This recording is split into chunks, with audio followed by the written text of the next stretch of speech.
Today I will be telling you the story of the 12 dancing princesses. Once a king had 12 beautiful daughters. He loved his daughters very much, and he hoped that they would marry for love. But he was worried that the suitors that gathered outside the front door were unsuitable. The king decided that the princesses should stay inside during the day and go to bed immediately after dinner. One morning, the king realized that the princesses looked very tired in the morning, and they also had, their shoes were all scuffed and worn out. He called immediately for a servant and sent that servant to the cobblers to get 12 pairs of brand new shoes. The next morning, the king saw that the princesses were even more tired and their shoes were even more worn out. He was really concerned, but he sent for 12 more pairs of shoes.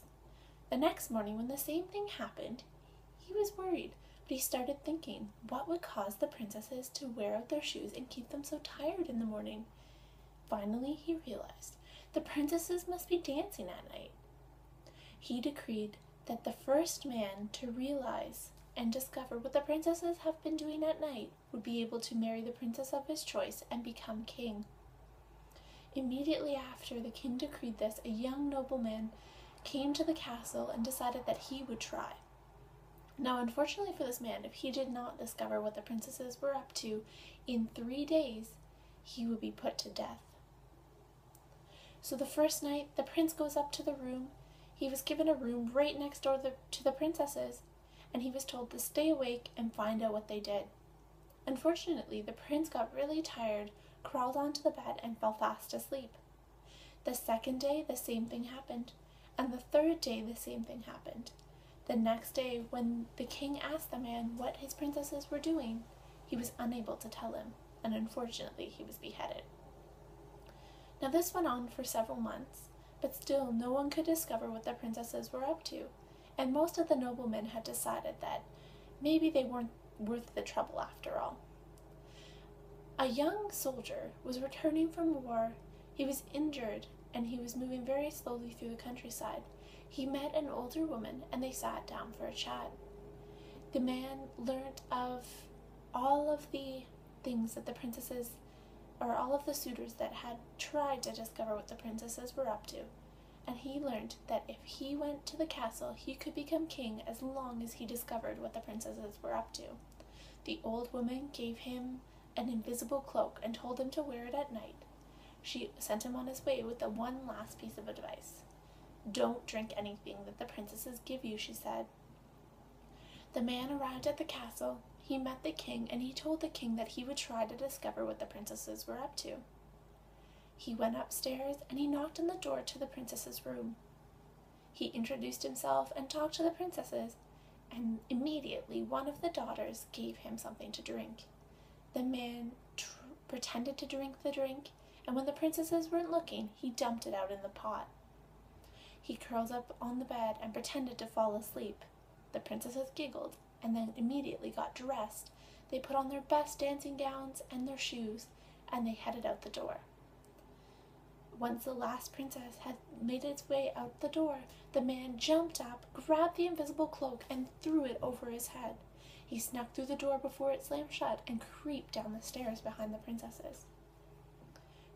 When he got to the bottom of the stairs, he realized he would need to find his way back to the castle. He would also have to tell the king where the princesses had gone. So he crept up to a branch and broke the twig off and stuck it in his pocket. The youngest daughter at the back of the line turned around and said, "I hear something behind me. I think someone's following us." But the other princesses told her that she was being silly and kept on their way. Again, he broke off another branch, and the younger daughter turned around, but couldn't see anything behind her. When they arrived at a lake, they met 12 handsome princes who had boats to carry them across the lake. The princesses jumped in the boat, and the soldier jumped into the last boat with the youngest daughter. Now, this boat was very heavy now because it carried 3 people, and the mysterious handsome man was getting really tired. But when they finally reached the other side, the soldier jumped out of the boat and stayed hidden while the princesses went off to dance with their princes. Now, after several hours, when it was 2 or 3 in the morning, the princesses returned to the lake. They climbed in the boats with their princes, and the soldier jumped into the boat of the eldest daughter so that he could jump out first. When they arrived on the other side of the lake, he jumped out, ran up the stairs, and went into his room. Immediately he fell asleep, and this time it was for real. The next morning he decided not to say anything to the king.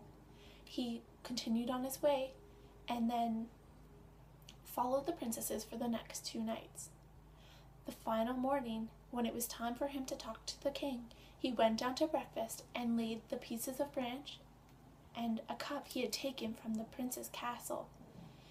The king said, "What is this? What are you giving me?"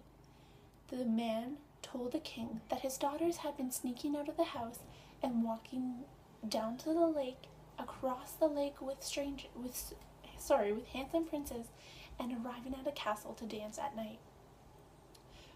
And every morning they would return at 2 or 3 in the morning. The king was upset. Why would his daughters lie to him? He turned to them and he said, "Daughters, why would you go out dancing? Why would you not tell me that you were doing this?" The eldest daughter stood up and she said, "Father, we're sorry, but we were under a curse and we could not tell anyone. But now this handsome man has broken the curse and we can finally go to sleep." The 12 princesses stood up and went upstairs. They slept for 14 days and 14 nights. Finally, when they had rested, they arrived at the dinner table, and the king told the soldier that he could choose any of his daughters to be his wife, and then he would be king. The soldier decided that the oldest daughter was the smartest and had the most sense of all the princesses. He asked her to marry him, and they lived happily ever after. Thank you.